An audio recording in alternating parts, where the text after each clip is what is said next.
স্বাগত নিউজ 24 সন্ধ্যা 7টার সংবাদে আপনাদের সঙ্গে আছি আমরা দুজন, আমি তাসনিম জান্নাত অর্থী এবং আমি সানজিদা ইসলাম। সিকিম, দার্জিলিং বা নেপাল নয়, দেশের মাটিতে পা রেখে দেখা মিলছে হিমালয় পর্বতের কাঞ্চনজঙ্ঘা হিমালকে। পঞ্চগড় আর ঠাকুরগাঁওয়ে তাই বাড়ছে পর্যটকের ভিড়।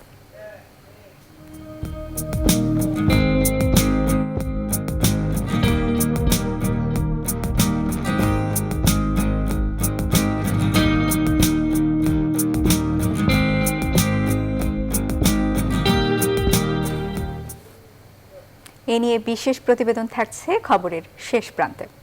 এবার যাচ্ছি মূল আয়োজনে। বাংলাদেশে বিচার বিভাগকে নির্বাহী বিভাগ থেকে পৃথক করার চূড়ান্ত রায়ের 21 বছর পরেও সেই রায়ের 12 দফার বেশিরভাগই বাস্তবায়ন হয়নি। সেজন্য হতাশা প্রকাশ করেছেন সিনিয়র আইনজীবীরা। নির্দেশনাগুলোর বাস্তবায়ন প্রক্রিয়াধীন রয়েছে উল্লেখ করে বিচার বিভাগ সম্পূর্ণ প্রভাবমুক্ত বলেই মনে করেন আইনমন্ত্রী সহ কোনো আইনজীবী। তবে অন্যতম সুপারিশ বিচার বিভাগের জন্য একটি স্বাধীন সচিবালয় প্রতিষ্ঠা এখন সময়ের দাবি, এমন মন্তব্য আইনজীবীদের। বিস্তারিত হাবিবুল ইসলাম হাবিবের রিপোর্টে। বিচার বিভাগকে নির্বাহী বিভাগ থেকে পৃথক করার রিট মামলায় সুপ্রিম কোর্টের আপিল বিভাগ থেকে চূড়ান্ত রায় হয়েছিল 1999 সালে। 1994 সালে সেই মামলাটি করেছিলেন জেলা জজ ও জুডিশিয়াল অ্যাসোসিয়েশনের তৎকালীন মহাসচিব মাজদার হোসেন। তিনি এখন অবসরে রয়েছেন। রায়ের 8 বছর পর 2007 সালে মূল নির্দেশনাটি বাস্তবায়ন করে বিচার বিভাগকে আলাদা করা হয়েছিল, কিন্তু আনুষঙ্গিক বিষয়গুলোতে এবং অর্থনৈতিক স্বাধীনতার প্রশ্নে নির্দেশনাগুলো এখনও কার্যকর করা হয়নি। এর ফলে মামলার জট বা বিচার প্রক্রিয়ার দীর্ঘসূত্রিতা কমানো সম্ভব হয়নি বলে মনে করেন আইনজীবীরা। সুপ্রিম কোর্টের বার্ষিক প্রতিবেদনের তথ্য অনুযায়ী বর্তমানে বিচারাধীন মামলার সংখ্যা এখন প্রায় 33 লাখ। আজকে সবচেয়ে যেটা বড় প্রয়োজন, যেটা বারবার আমরা বলে এসেছি, সুপ্রিম কোর্টের জন্য একটি পৃথক সচিবালয় দেওয়া হোক। এটা দেওয়া না দেওয়া পর্যন্ত রাজনৈতিক চাপ, প্রশাসনিক চাপ, প্রশাসনিক হস্তক্ষেপ নিম্ন আদালতের সঙ্গে উপরে অবশ্যই থাকবে। তবে বিচার বিভাগ সম্পূর্ণ প্রভাব মুক্ত দাবি করে সিনিয়র আইনজীবী আব্দুল মতিন খসরু বলেন, বিচার বিভাগ যেন স্বাধীনভাবে কাজ করতে পারে তার দায় রাষ্ট্র এবং নাগরিকের। তো এই নির্দেশনাগুলো বাস্তবায়ন একটা চলমান প্রক্রিয়া। বিচার বিভাগ যেন সম্পূর্ণ স্বাধীনভাবে স্বতন্ত্রভাবে কাজ করতে পারে সেটা নিশ্চিত করার দায়িত্ব রাষ্ট্রের তথা আমাদের সকল নাগরিকদের। তবে আইনমন্ত্রী বলছেন, মাজদার হোসেন মামলার রায়ের 12 নির্দেশনার বেশিরভাগই বাস্তবায়ন করেছে এই সরকার, যা বাকি রয়েছে তাও বাস্তবায়ন করবে এই সরকারই।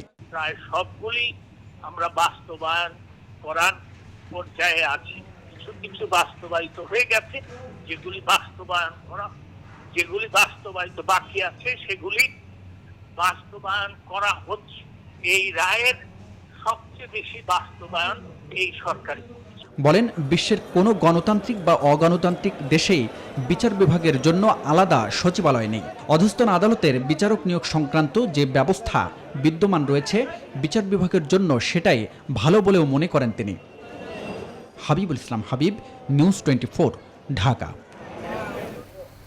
প্রায় 2.5 বছর আগে নিহত নর্থ সাউথ বিশ্ববিদ্যালয়ের শিক্ষার্থী সাইদুর রহমান পায়েল হত্যা মামলায় হানিফ পরিবহনের বাসের সুপারভাইজার জনি, চালক জামাল হোসেন ও তার সহকারী ফয়সাল হোসেনকে মৃত্যুদণ্ড দিয়েছেন আদালত। রোববার ঢাকার দ্রুত বিচার ট্রাইব্যুনাল 1-এর বিচারক আবু জাফর মোহাম্মদ কামরুজ্জামান এই রায় দেন। রায় রাষ্ট্রপক্ষ সন্তোষ জানালেও উচ্চ আদালতে আপিল করার কথা জানায় আসামি পক্ষ। দ্রুত রায় কার্যকরে দাবি জানিয়েছে পায়েলের পরিবার। আরও জানাচ্ছেন মৌ খন্দকার। বেসরকারি বিশ্ববিদ্যালয় নর্থ সাউথের বিবিএ শিক্ষার্থী পায়েল হত্যা মামলার রায় ঘোষণার জন্য সকালে 3 আসামিকে কেরানীগঞ্জের কেন্দ্রীয় কারাগার থেকে আদালতে আনা হয়। বেলা 12:15টার দিকে তাদের আদালতে তোলা হয়। এরপর আসামি হানিফ পরিবহনের সুপারভাইজার জনি এবং চালক জামাল ও তার ভাই বাসটির সহকারী ফয়সালের উপস্থিতিতে রায় পড়া শুরু করেন বিচারক। রায়ে দণ্ডবিধির 302 ধারায় প্রমাণিত হওয়ায় সুপারভাইজার ও চালককে মৃত্যুদণ্ড দেন আদালত, আর সহকারীকে দেন যাবজ্জীবন কারাদণ্ড। রাষ্ট্রপক্ষ যেহেতু মামলা প্রমাণ করতে সক্ষম হয়েছে, রাষ্ট্রপক্ষ যে সাজা প্রদান করছেন, মৃত্যুদণ্ড সর্বোচ্চ সাজা, বাংলাদেশের জন্য সর্বোচ্চ সাজা মৃত্যুদণ্ড প্রদান করছেন, সেহেতু রাষ্ট্রপক্ষ এই মামলা পরিচালনা করে অত্যন্ত সন্তুষ্ট এবং সেটা ন্যায় বিচার পেয়েছে বলে আমি মনে করি। এদিকে ন্যায় বিচার না হওয়ার উচ্চ আদালত আপিল করার কথা জানান আসামি পক্ষের আইনজীবী। আসামি পক্ষ মনে করে ন্যায় বিচার পায়নি বিজ্ঞ আদালতে, তাই এই রায়ের বিরুদ্ধে মহামান্য হাইকোর্টে আসামি পক্ষ পরবর্তীতে আপিল করবে। রায়ের প্রতিক্রিয়ায় দ্রুত সাজা কার্যকরের দাবি জানান স্বজনরা। আর আমি চাই দ্রুত যেন ওটা ফাঁসিটা কার্যকর, রায় কার্যকর হয়। আমার চাই যে উচ্চ আদালত এই রায়টা দ্রুত কার্যকর করুক, রায়তে আমরা সন্তুষ্ট। 2018 সালের 21 জুলাই রাতে দুই বন্ধুর সাথে হানিফ পরিবহনের একটি বাসে চট্টগ্রাম থেকে ঢাকার পথে রওনা হওয়ার পর নিখোঁজ হন পায়েল। নিখোঁজের 2 দিন পর মুন্সিগঞ্জ থেকে তার মরদেহ উদ্ধার করে পুলিশ। মৌ খন্দকার, নিউজ 24, ঢাকা। কিশোরগঞ্জের কটিয়াদীতে ট্রিপল মার্ডারের ঘটনায় নিহত আসাদের মা, বোন ও ভাগ্নের 3 দিনের রিমান্ড মঞ্জুর করেছেন আদালত। সকালে কিশোরগঞ্জের 5 নম্বর আমল গ্রহণকারী আদালতের বিচারক সিনিয়র জুডিশিয়াল ম্যাজিস্ট্রেট আব্দুল নূর এ রিমান্ড মঞ্জুর করেন। এর আগে গতকাল 4 আসামিকে আদালতে হাজির করে 10 দিনের রিমান্ড আবেদন করে পুলিশ। রোববার রিমান্ড আবেদন শুনানি শেষে প্রত্যেক আসামিকে 3 দিনের রিমান্ড মঞ্জুর করেন। এদিন একই আদালতে প্রধান আসামি দিন ইসলাম 3 জনকে হত্যা করেছে বলে 164 ধারায় জবানবন্দি দেয়। বৃহস্পতিবার রাতে কটিয়াদীর জমশাইড গ্রাম থেকে আসাদ মিয়া, তার স্ত্রী পারভিন আক্তার ও তাদের 8 বছর বয়সী ছেলে লিওনের মাটি চাপা লাশ উদ্ধার করেছে পুলিশ।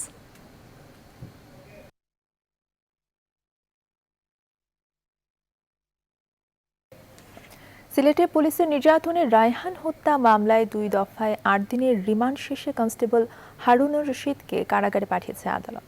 বিকেলে কড়া নিরাপত্তার মধ্য দিয়ে তাকে সিএমএম আদালতে হাজির করে পিবিআই। এ সময় শুনানি শেষে সিলেটের অতিরিক্ত chief metropolitan magistrate Ziadur Rahman তাকে কারাগারে পাঠানোর নির্দেশ দেন। এর আগে গেল 24 অক্টোবর কনস্টেবল হারুন রশিদকে গ্রেফতার করে পিবিআই 7 দিনের রিমান্ড আবেদন করলে আদালত 5 দিনের রিমান্ড আবেদন করেন। এদিকে বন্দরবাজার পুলিশ ফাঁড়ির এএসআই আশিক এলাহির 5 দিনের রিমান্ড রয়েছে।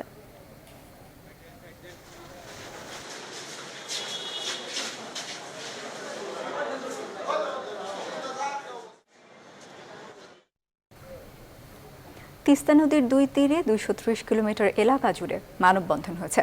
তিস্তা বাঁচাও, নদী বাঁচাও সংগ্রাম পরিষদের উদ্যোগে এই কর্মসূচিতে অংশ নেন নদীর তীরবর্তী হাজারো মানুষ। তারা তিস্তা নদীর সুরক্ষায় খনন এবং 2 তীরে ভাঙন রোধে কার্যকর ব্যবস্থা নেওয়ার দাবি জানান।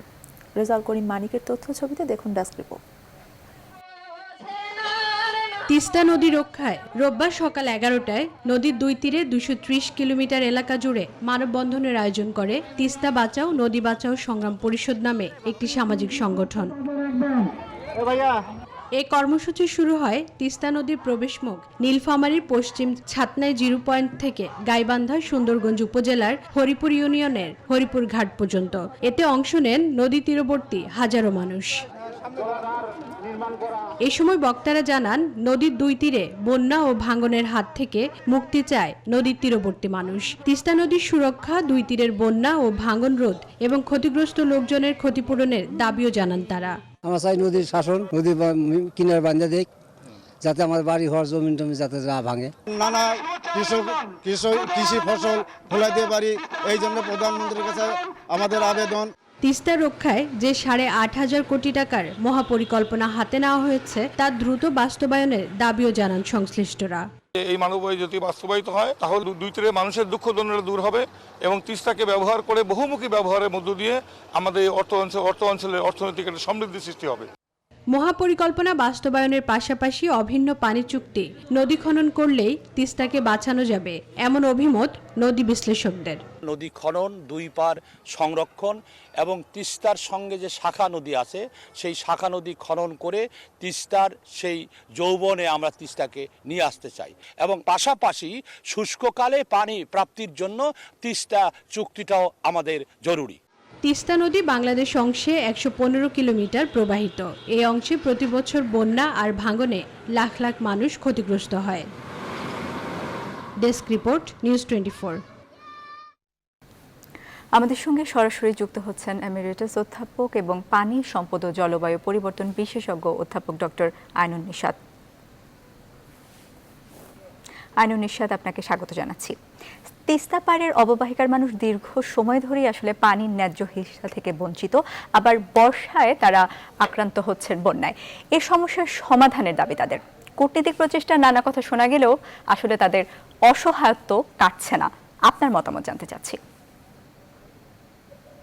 ধন্যবাদ। একটু আগে যে কথাগুলো বলা হলো, বিশেষ করে অধ্যাপক তুহিন মধুর যে পয়েন্টগুলো বললেন সেটা সত্যি কারেক্ট, ভ্যালিড, কিন্তু কতগুলো জিনিস বুঝতে হবে। একটা জিনিস হচ্ছে শুকনো মৌসুমে নদীতে পানি অপ্রতুল এবং 2011-র পরে উজান থেকে প্রতিবেশী দেশ সম্পূর্ণ পানি তুলে নেয়, যে কারণে তিস্তা একেবারে শুকিয়ে যায়। এটার সমাধান হচ্ছে দুই দেশের মধ্যে একটা চুক্তি হয়ে, যে চুক্তিটা 2011 থেকে স্বাক্ষরের জন্য রেডি, ভারতের অভ্যন্তরীণ রাজনীতির জন্য এটা এগোচ্ছে না। আর দ্বিতীয় সমস্যাটা হচ্ছে বর্ষা মৌসুমের সমস্যা, অর্থাৎ বন্যার সমস্যা। এবছর 4-5বার বন্যা হয়েছে। এই দুটো সমস্যাকে কিন্তু যোগ করলে হবে না, দুটো সমস্যার আলাদা সমাধান চাই। তৃতীয় কথা, তারা সঠিকভাবে বলেছেন, প্রচুর নদী ভাঙন হচ্ছে। এই নদী ভাঙনের জন্য প্রকৃত ডিজাইন করে বর্তমানে যে সংস্থাটি এটার দায়িত্বপ্রাপ্ত, তারা যেভাবে নদী ভাঙন রোধের জন্য কাজ করে, এটা মোটেই কার্যকর নয়, টাকার অপচয় হয়। অর্থাৎ এই ডিজাইনের ক্ষেত্রে আমরা জবাবদিহিতা চাই, কে ডিজাইন করছে, কিভাবে মনিটর করছে।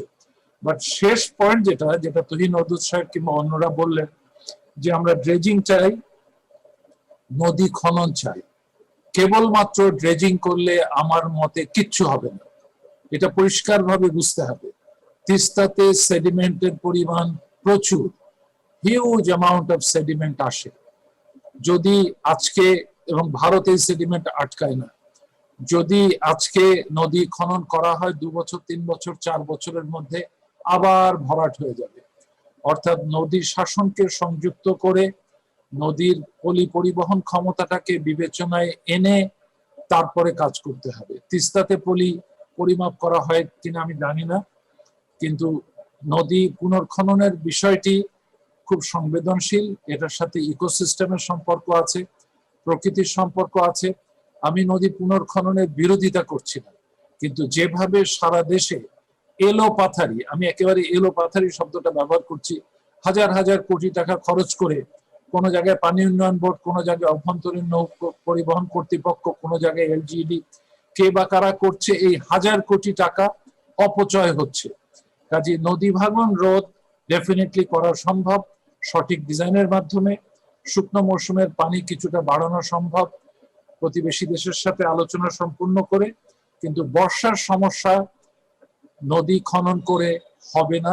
তার জন্য দুই পাশে বন্যা নিয়ন্ত্রণকারী বাঁধের ব্যবস্থাটা সঠিকভাবে, আমি আবার রিপিট করছি, সঠিকভাবে হতে হবে। এখন সরকার। অনেক অনেক ধন্যবাদ আপনাকে, ডক্টর আইনুন নিশাত। দর্শক, তিস্তা বিষয়ক আলোচনায় আমাদের সঙ্গে সরাসরি যুক্ত হয়েছিলেন এমেরিটাস অধ্যাপক এবং পানি সম্পদ ও জলবায়ু পরিবর্তন বিশেষজ্ঞ অধ্যাপক ডক্টর আইনুন নিশাত। পরের প্রসঙ্গে চলে যাচ্ছি। স্বাস্থ্যমন্ত্রী জাহিদ মালিক জানিয়েছেন, বাজারে আসার সঙ্গে সঙ্গে দেশের মানুষের জন্য করোনা ভ্যাকসিন আনতে, ভ্যাকসিন তৈরিতে এগিয়ে থাকা প্রতিষ্ঠানের সঙ্গে সমঝোতা স্মারকে সই করতে যাচ্ছে সরকার। কোন প্রতিষ্ঠানের সঙ্গে চুক্তি সই করতে চান সেই বিষয়ে কিছু না জানালেও মন্ত্রী বলেন, শিগগিরই সমঝোতা স্মারকে সই হবে।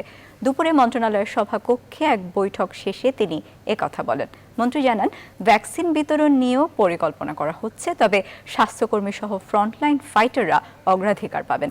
দীর্ঘদিন ধরে শিক্ষা প্রতিষ্ঠান বন্ধ থাকায় শিক্ষক ও শিক্ষার্থীদেরও অগ্রাধিকার দেওয়ার বিষয়টি ভাবা হচ্ছে বলে জানান মন্ত্রী। বলেন, ভ্যাকসিন কিনতে প্রয়োজনীয় অর্থের যোগানও আছে। এছাড়া স্বাস্থ্য খাতের অন্য সেবাগুলোর মতোই ভ্যাকসিনেরও ন্যূনতম মূল্য দেওয়ার বিষয়টি নিয়ে ভাবা হচ্ছে বলেও ইঙ্গিত রাখলেন মন্ত্রী। অল্প দিনের মধ্যে যদি সবকিছু ঠিক থাকে এবং তখন আমরা একটা এমওইউ করতে পারবো, এবং এমওইউর মাধ্যমে পরবর্তীকালে আমরা এগ্রিমেন্টে চলে যাব। এবং যদি সাকসেসফুল হয়, যে কোনো ভ্যাকসিনে যদি সাকসেসফুল হয়, তাহলে ইনশাল্লাহ বাংলাদেশ প্রথম দিকেই আমরা আশা করি ভ্যাকসিন পাবে। আমাদের সরকার তো স্বাস্থ্যসেবা ফ্রি দিয়ে থাকে, সামান্য কিছু কিছু চার্জ, সার্ভিস চার্জ নিয়ে থাকে। এই ক্ষেত্রে ওই রকমই কিছু একটা হবে। এবারে করোনা পরিস্থিতি। দেশে করোনায় আরও 18 জনের মৃত্যু হয়েছে। এ নিয়ে প্রাণহানির সংখ্যা বেড়ে দাঁড়ালো 5,941 জনে। গত 24 ঘন্টায় নমুনা পরীক্ষা হয়েছে 12,549টি, এর মধ্যে নতুন শনাক্ত 1,568। এ পর্যন্ত মোট শনাক্ত 4,09,252। একদিনে সুস্থ হয়ে বাড়ি ফিরেছেন 1,795 জন। এ পর্যন্ত মোট সুস্থ 3,25,940 জন। রোববার স্বাস্থ্য অধিদপ্তরের প্রেস বিজ্ঞপ্তিতে এসব তথ্য জানানো হয়। এবারে বৈশ্বিক করোনা পরিস্থিতি। করোনা ভাইরাসের সংক্রমণের হার 1 লাখ পার হবার পর যুক্তরাজ্যে আগামী 4 সপ্তাহের জন্য লকডাউনের ঘোষণা দিলেন প্রধানমন্ত্রী বরিস জনসন।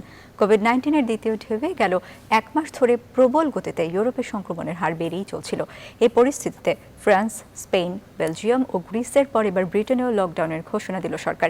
এক বিবৃতিতে বরিস বলেন, ভাইরাসের কারণে দেশে চিকিৎসা ও নীতিতে ব্যাপক ধস নেমেছে। তবে আসন্ন ক্রিসমাস যাতে ভালোভাবে উদযাপন করা যায় সেই লক্ষ্যে এই লকডাউন মেনে নিয়েছেন ব্রিটেনের বেশিরভাগ জনগণ। এছাড়া দ্বিতীয় ও তৃতীয় অবস্থানে থাকা ভারত ও ব্রাজিলে সংক্রমণের হার ধীরে ধীরে কমে আসছে।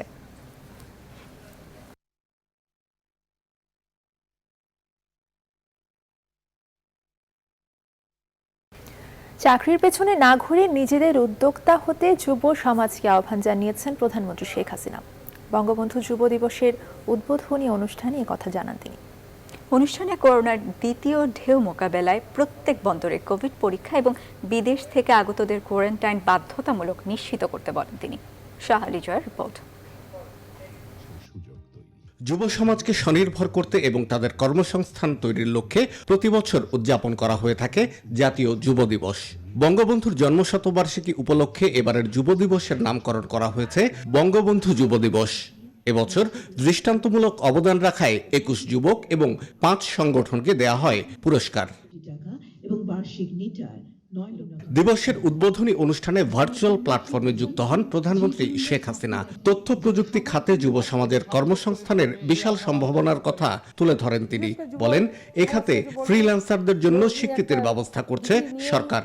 কোথায় চাকরি পিছনে না ছুটে নিজে কিভাবে কিছু করা যায়, নিজে কাজ করব, আরো 10 জনকে চাকরি দেব, নিজে উদ্যোক্তা হব, নিজেই বস হব, এই কথাটা মাথায় রাখতে হবে যে আমি আমার বস হব, আমি কাজ দেব, আমার মধ্যে সেই শক্তিটা আছে, সেই শক্তিটা আমি কাজে লাগাবো।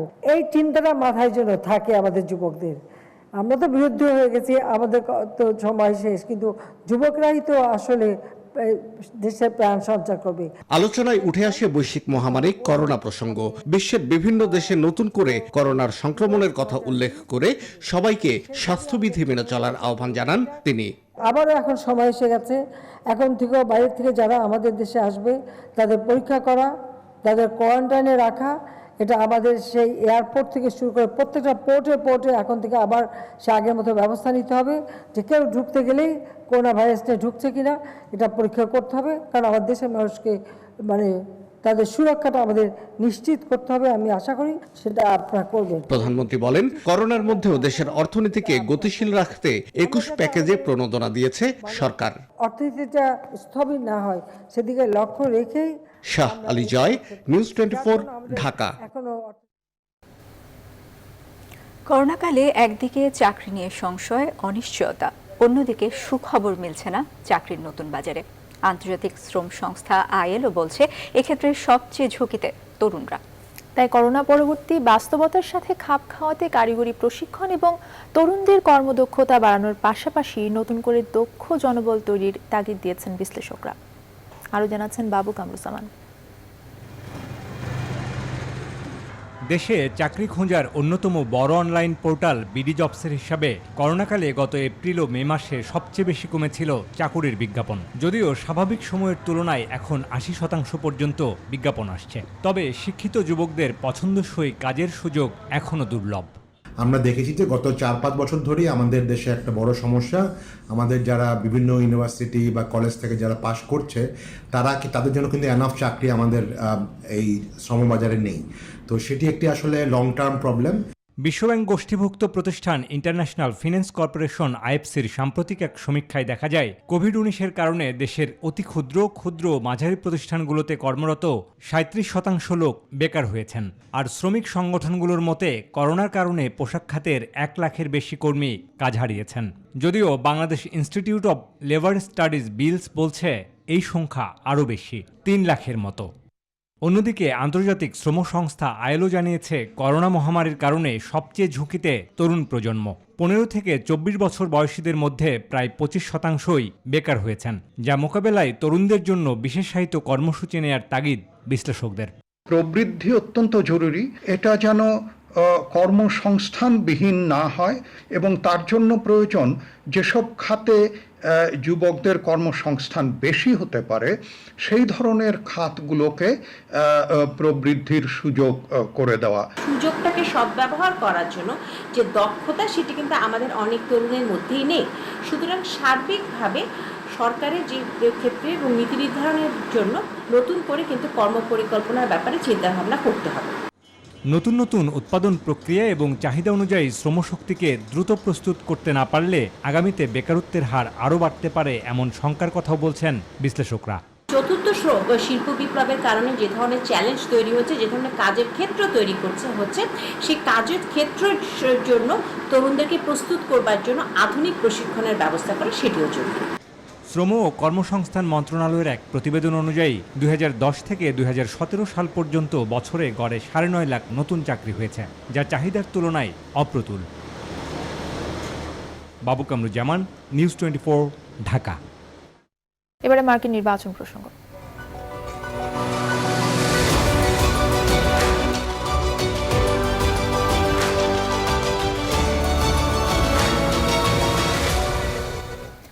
তেসরা নভেম্বরের নির্বাচনকে সামনে রেখে সাপ্তাহিক ছুটির দিনেও প্রচারণায় ব্যস্ত দুই প্রেসিডেন্ট প্রার্থী ট্রাম্প এবং বাইডেন। স্থানীয় সময় রোববার মিশিগান, আইওয়া সহ 5টি সুইং স্টেটে ঝটিকা সফর করবেন ট্রাম্প। আর বাইডেন ভোটারদের মন জয় করতে যাচ্ছেন আরেক সুইং স্টেট ফিলাডেলফিয়ায়। এদিকে এরই মধ্যে 2016 সালের মোট কাস্টিং ভোটের 2/3 বেশি আগাম ভোট পড়েছে বলে তথ্য দিয়েছে সিএনএন। আসমাতুলির desk report. যুক্তরাষ্ট্রে সাধারণত দুই ধরনের ভোটার রয়েছে, একদল লিবারেল বা উদারপন্থী যারা ডেমোক্রেটিক দলকে সমর্থন করে, আরেকদল কনজারভেটিভ বা রক্ষণশীল যারা বরাবরই রিপাবলিকানদের ছায়াতলে থাকে। এই ভোটগুলো সাধারণত নড়চড় হয় না, তাই সুইং স্টেটের ভোট বরাবরের মতো এবারও বড় ফ্যাক্টর, কেননা এই রাজ্যগুলোর ভোট প্রার্থীদের জয়ে একটি বিরাট ভূমিকা রাখে। তাই তো শেষ মুহূর্তেও পেনসিলভেনিয়া, মিশিগান, ফ্লোরিডা সহ বিভিন্ন দোদুল্যমান রাজ্যগুলোর ভোটারদের কাছে টানতে মরিয়া প্রেসিডেন্ট ট্রাম্প ও বাইডেন। নির্বাচনের আগে রোববার শেষ সাপ্তাহিক ছুটির দিনও তাদের প্রচারণার তালিকার শীর্ষে রয়েছে সুইং স্টেটগুলো। এদিকে পেনসিলভেনিয়ায় শনিবার 4টি র্যালি করেন ট্রাম্প। যুক্তরাষ্ট্রকে আবারও শক্তিশালী করার অঙ্গীকার করে ভোটারদের কাছে হোয়াইট হাউসের চাবি প্রার্থনা করেন তিনি। জো বাইডেন একজন দুর্নীতিবাজ রাজনৈতিক। বাইডেন জিতলে চীন জিতবে, আর আমরা জিতলে জিতবে পুরো যুক্তরাষ্ট্র। তাই তো আপনাদের সঠিক সিদ্ধান্ত নিতে হবে। শেষ মুহূর্তে এসে সুইং স্টেটগুলোয় চষে বেড়াচ্ছেন বাইডেনও। শনিবার মিশিগানে প্রচারণায় তার সঙ্গী হয়েছেন সাবেক প্রেসিডেন্ট বারাক ওবামা। পুরো যুক্তরাষ্ট্রে, বিশেষ করে মিশিগানে সব কমিউনিটির লোক বাস করে। এই দেশে বিশ্বের সবাই স্থায়ী হতে আগ্রহী, এটা ভেবে আমাদের গর্ব হয়। এদিকে 3 নভেম্বরের নির্বাচনকে সামনে রেখে এ পর্যন্ত রেকর্ড সংখ্যক প্রায় 9.5 কোটি ভোটার তাদের আগাম রায় দিয়েছেন, যেখানে 2016 সালে মোট ভোট পড়েছিল প্রায় 14 কোটি। আসমাতুলি, নিউজ 24। সংবাদের এই পর্যায়ে বিরতি নিচ্ছি, ফিরছি আরো খবর নিয়ে, সঙ্গে থাকুন। আবার স্বাগত। আপনারা দেখছেন সন্ধ্যা 7টার সংবাদ। ইসলাম ধর্মের অবমাননা, মহানবী হযরত মুহাম্মদ সাল্লাল্লাহু আলাইহি সাল্লামকে নিয়ে ফ্রান্সের প্রেসিডেন্টের কুরুচিপূর্ণ বক্তব্য ম্যাগাজিনে ব্যঙ্গচিত্র প্রকাশের প্রতিবাদে শেরপুরে বিক্ষোভ মিছিল ও সমাবেশ হয়েছে। দুপুরে ইত্তেফাকুল ওলামা শেরপুর জেলা শাখার আয়োজনে শহীদ দারুক আলী পৌর পার্ক মাঠে এ কর্মসূচি অনুষ্ঠিত হয়। এ সময় ফ্রান্সের প্রেসিডেন্টের কুশপুত্তলিকা দাহ করেন বিক্ষুব্ধরা। পরে সেখান থেকে বের হওয়া বিক্ষোভ মিছিল শহরের প্রধান প্রধান সড়ক প্রদক্ষিণ করে।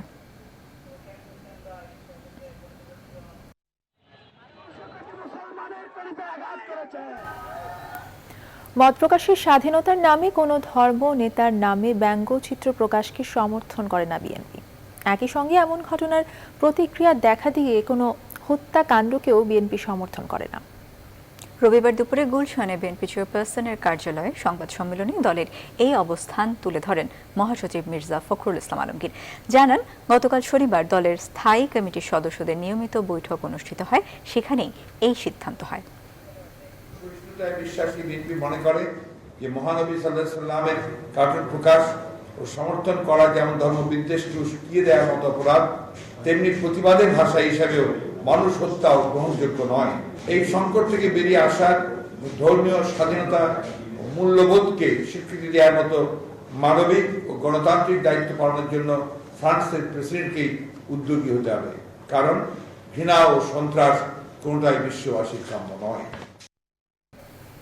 আওয়ামী লীগ সাধারণ সম্পাদক, সড়ক পরিবহন ও সেতু মন্ত্রী ওবায়দুল কাদের বলেছেন, রাজনৈতিক ব্যর্থতাজনিত হতাশা বিএনপিকে গ্রাস করেছে। তাই দেশ ও সরকারের অর্থনৈতিক ইতিবাচক অর্জন তারা দেখতে পায় না। সকালে বাংলাদেশ সড়ক পরিবহন কর্তৃপক্ষ বিআরটি এর সাথে সেবার মান বৃদ্ধি বিষয়ক আলোচনা সভায় তিনি কথা বলেন। রাজনৈতিক ব্যর্থতাজনিত হতাশা সব কিছুকে গ্রাস করেছে। তা দেশ ও সরকারের কিংবা অর্থনীতির কোনো ইতিবাচক অর্জন তারা দেখতে পায় না। নিজের দলে যখন গণতন্ত্র নেই, তখন তারা কিভাবে দেশে গণতন্ত্র ফেরাবেন, তারা অভ্যুত্থানের স্বপ্ন দেখছেন। প্রায় ৮ মাস পর আবারও দর্শনার্থীদের জন্য উন্মুক্ত হলো জাতীয় চিড়িয়াখানার দ্বার। প্রথম দিনই ছিল উপচে পড়া ভিড়, অনেকেই সপরিবারে হাজির হন চিড়িয়াখানায়। কর্তৃপক্ষ বলছে, করোনা প্রেক্ষাপট বিবেচনায় নেওয়া হয়েছে সব ধরনের প্রস্তুতি। তবে মাস্ক ব্যবহারে দর্শনার্থীদের কিছুটা আগ্রহ থাকলেও অতিরিক্ত মানুষের চাপে শারীরিক দূরত্ব ছিল উপেক্ষিত। আরও জানাচ্ছেন সজল দাস। এই দৃশ্য রোববার সকালে জাতীয় চিড়িয়াখানার মূল ফটকের সামনের। করোনা প্রেক্ষাপটে দীর্ঘ বিরতির পর খুলছে চিড়িয়াখানা, এমন খবরে পরিবার পরিজন নিয়ে ভিড় করেন অসংখ্য মানুষ। যখন শুনলাম যে আজকে খুলবেই, তখন আমরা চলে আসছি। প্রথম দিনে এসে যে এত ভিড় হবে এটা আমি ভাবতে পারিনি। সেদিন এসে দেখি বন্ধ পাইছি, ও অনেক কান্না করছে, আজকে এই জন্য আসলাম। বঙ্গবন্ধুর জন্ম শতবার্ষিকীর পূর্ব ঘোষিত কর্মসূচি অনুযায়ী মাসের প্রথম রবিবার হওয়ায় এদিন বিনামূল্যে চিড়িয়াখানায় প্রবেশের সুযোগ পেয়েছেন দর্শনার্থীরা। দীর্ঘদিন পর খুলল জাতীয় চিড়িয়াখানা, বিপুল সংখ্যক মানুষের উপস্থিতি। স্বাস্থ্যবিধি রক্ষায় নেওয়া হয়েছে নানা পদক্ষেপ, কিন্তু যে সংখ্যক মানুষ আসতে শুরু করেছেন তাতে স্বাস্থ্যবিধি কতটুকু রক্ষা করা সম্ভব হবে এ বিষয় নিয়ে সন্দেহ থেকেই যাচ্ছে। চিড়িয়াখানার বিভিন্ন পয়েন্টে ছিল স্বাস্থ্য সচেতনতার নানা নির্দেশনা। যেখানে টিকিট করবে, যেখানে লাইনে দাঁড়িয়ে ভিতরে ঢুকবে, সেই জায়গাকে আমরা লাল মার্কিং করে দিয়েছি 3 ফিট দূরে দূরে। আমরা যখন ঢুকবে থার্মাল স্ক্যানার দিয়ে আমরা দর্শনার্থীদেরকে টেম্পারেচার আমরা পরীক্ষা করছি। যাদের টেম্পারেচার নর্মালের চাইতে হাই, তাদেরকে আমরা আইসোলেশনে যাওয়ার জন্য আমরা পরামর্শ দিচ্ছি। ছোটদের উপস্থিতি ছিল চোখে পড়ার মতো। দীর্ঘদিনের আবদ্ধ জীবনের বাইরে এসে দিনটিকে উপভোগ করেছে তারা। বাঘ দেখেছি, তারপর হলো বান্দর, তারপরে হরিণ। 2 মাস বাসায় বন্দি ছিলাম, তো আমার এক্সপ্রেশনটা অনেক খারাপ হয়ে গিয়েছিল। অনেকদিন পরে খোলা পেয়ে আমরা বের হয়েছি ওরে দেখানোর জন্য। করোনা প্রেক্ষাপটে এবছরের মার্চেই বন্ধ হয় চিড়িয়াখানায় দর্শনার্থী প্রবেশ। সজল দাস, নিউজ 24, ঢাকা।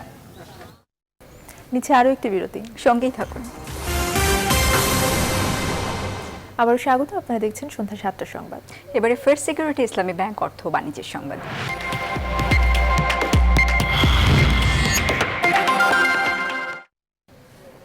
সপ্তাহের প্রথম কার্যদিবস রোববার সূচকের ঊর্ধ্বমুখী ধারার মধ্য দিয়ে শেষ হয়েছে শেয়ার বাজার লেনদেন। তবে সূচক বাড়লেও ডিএসসিতে কমেছে মোট লেনদেনের পরিমাণ। দিন শেষে ডিএসসির প্রধান সূচক ডিএসসিএক্স 50 পয়েন্ট বেড়ে হয় 4,896 পয়েন্ট। ডিএসসিতে মোট লেনদেন হয় 785 কোটি টাকা, যা আগের দিনের তুলনায় 178 কোটি টাকা কম। এদিন লেনদেন হওয়া শেয়ার ও মিউচুয়াল ফান্ডের মধ্যে দর বেড়েছে 203টির, দাম কমেছে 81টির, আর অপরিবর্তিত ছিল 74টির দাম। অন্যদিকে চট্টগ্রাম স্টক এক্সচেঞ্জের প্রধান সূচক সিএসপিআই 157 পয়েন্ট বেড়েছে, আর লেনদেন হয় 25 কোটি টাকার শেয়ার ও মিউচুয়াল ফান্ড।